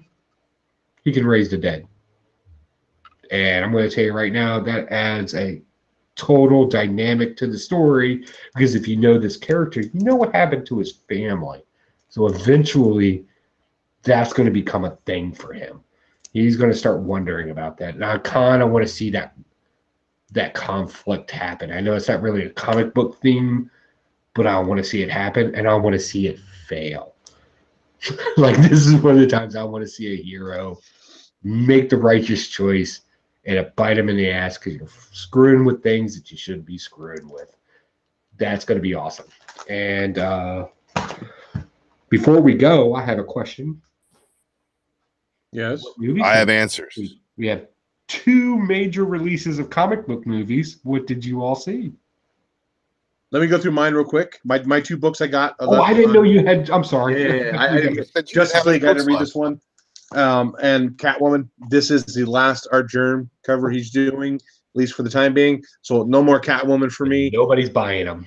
Yeah, because Art Germ. I mean, I have been reading the story. I haven't read this one, but Art Germ's last one, I'm not picking up anymore after that. For movies this week, I saw Once Upon a Deadpool on Monday. That's the PG-13 cut of Deadpool 2. I thought it was pretty good. I mean, you can wait till it comes out on Blu-ray or whatever, but it did have some funny scenes with Fred Savage. So it wasn't just that one scene. It was cutting throughout the whole movie. You know, it was very Princess Bride kind of thing where, and when Deadpool says Cable, Fred says, Cable's in this movie? And he was like totally freaking out. And so it's really cool to see those little things throughout. And it's funny to look over Deadpool's shoulder at the book he's reading, Fred Savage. It's all little hand-drawn crayon pictures of Deadpool. You know, it's not even words written out. They're just pictures. And I also saw Into the Spider-Verse on Friday. Probably one of the best things Spider-Man movies I've seen. It was a lot of fun. It was a live-action comic book, essentially. Had all those, I forgot what they're called, you know, like the old school coloring was the little dots and stuff.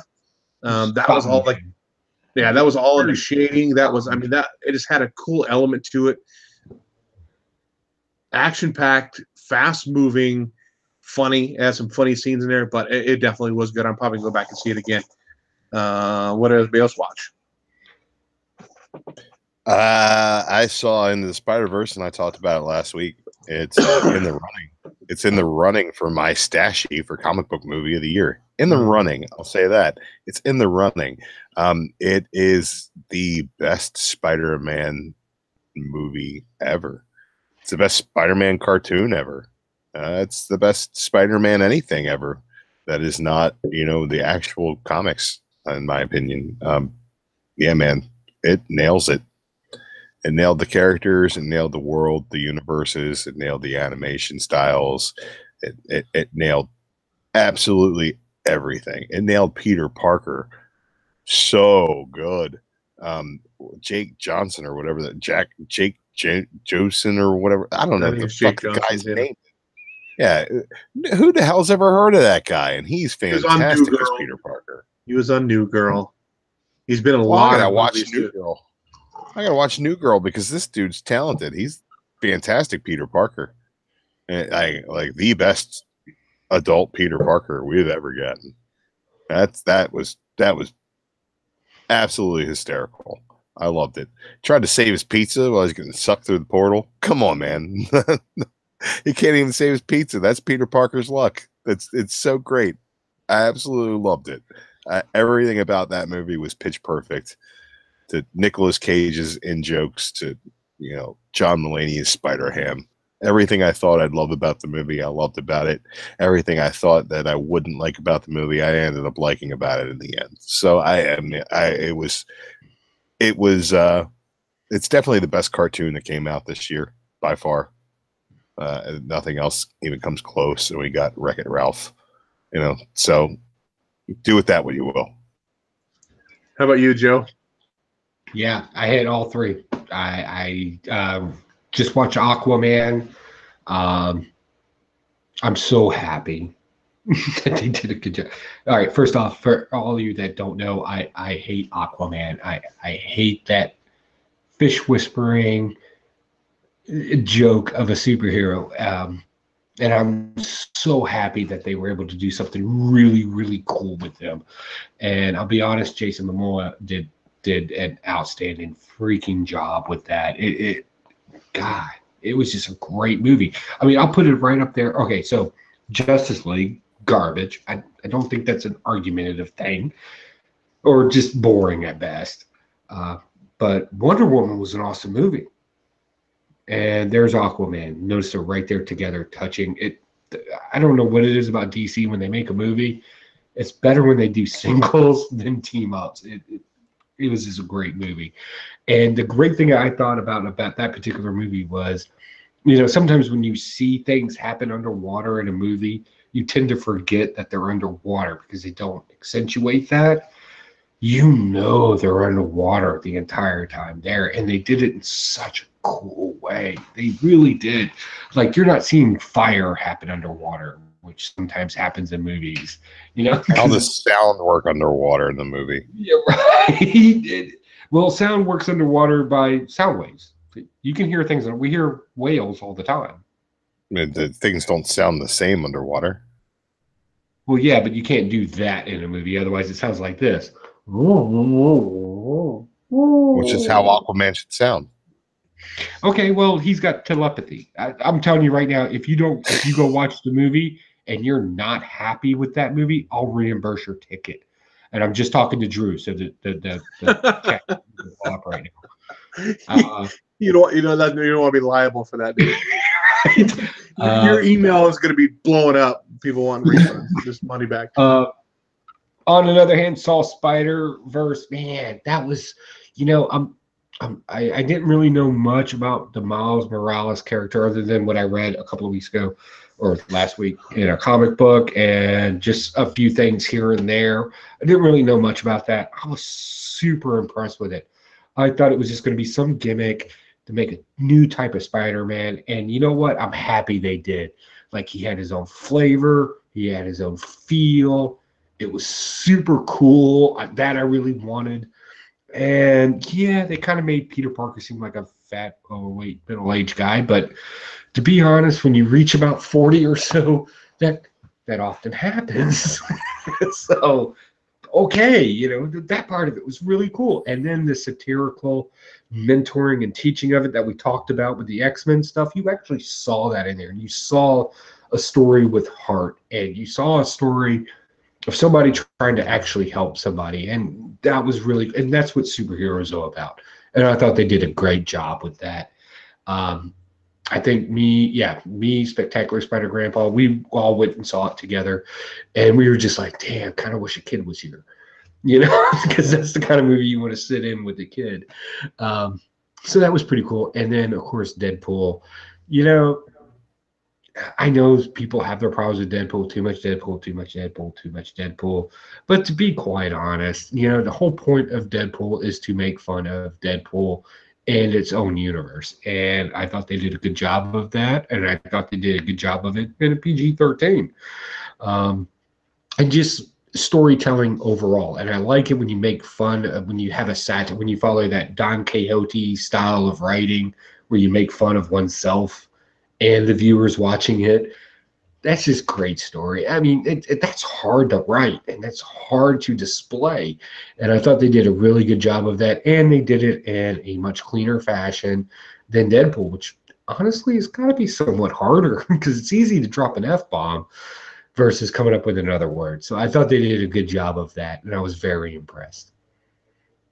To go back to that Spider-Verse, I loved how they tied in all the other Spider-Man movies too. The upside down kiss, the stopping of the train, the crappy dance that Peter Parker did, all that was tied in. And when he even makes fun of that himself too, oh, that was kind of a dark time, or whatever. We're not going to talk about that. I thought that was really, really good too. I mean, my younger daughter, she was out of town. She wants to go watch it, so I'll probably take her to go watch it again. I didn't see Aquaman, but I did buy the Aquaman popcorn tin when I went to go see Into the Spider-Verse. And I got that. I always get that, and then the cup that goes along with it. I always buy these, especially if they're superhero related stuff. I'll buy them from on my shelf. I saw Spider-Verse with my daughter, and just to see a teenage girl react to Spider-Man the way that I react to Spider-Man was awesome. We're watching the movie together, and we're sitting there, and he's, Miles is, walking past his old school, getting to his new school, gets a ride from his dad. Everybody his old school loves him. Everybody his new school hates him. He's kind of an outcast. Don't hate him, but nobody gives a shit about Miles. He's just another kid. And just his mannerisms and the way that they captured adolescence. My daughter turns around and she looks at me and she says, I love this kid. I was like, yes, you're supposed to. You're supposed to love Miles. I like the fact that they got him right. I like the fact that I was there with a teenager who saw in the movie what I saw in the movie. And that, to me, Phil Lord wrote most of the movie, and he's one of the guys who did the Lego movies. It's no surprise to me that this ended up being amazing. I absolutely loved it. Now, I have a quick question because you have a younger daughter. My daughter's grown up. She was on the show earlier tonight. But I remember distinctly when my Star Wars and my daughter's Star Wars are two very different Star Wars. And there were points that would come up in her Star Wars where I had to explain the old Star Wars. Did you have those kind of conversations with your kid when you were talking about, because some of the things that would happen in there were flashbacks to our generation? No, I don't think that you needed to become a connecting point. Here's the deal. Is I'll kind of spoil the post-credit scene. See the post-credit scene. It's stay for it. Even if you know it, it's still hilarious. I didn't really have to explain anything to her because she knows Spider-Man got bit by a radioactive spider. She's 14, so she knows enough about Dad's nerdy proclivities to get that much information right. There's enough Spider-Man around the house that she knows the deal. And then I thought I was going to have to explain to her about 2099 and Spider-Man 67. But then the pointing Spider-Man meme, she's 14, so she knows memes. So she was like, I know the pointing Spider-Man meme. So that right there is, it covered all the bases, I think, generationally for both of us. So I thought it was great. I think that anything that was a nod to something that she wouldn't know wasn't such a direct nod to it that it didn't make sense out of context. You know what I mean? Like Spider-Man dancing like an idiot is something he'd want to forget, whether you know why he'd want to forget that it happened in the first place or not. So that and stick around for the credits and listen to the Spider-Man Christmas song because it's fucking great. What did everybody think of the noise that was being thrown out there when Prowler was on screen. That very loud, you know, that it was kind of annoying, but yet it kind of filled a little drama in there too. I don't know what anybody else thought about that. If I had one minor complaint, and it's super minor, it's not even worth mentioning.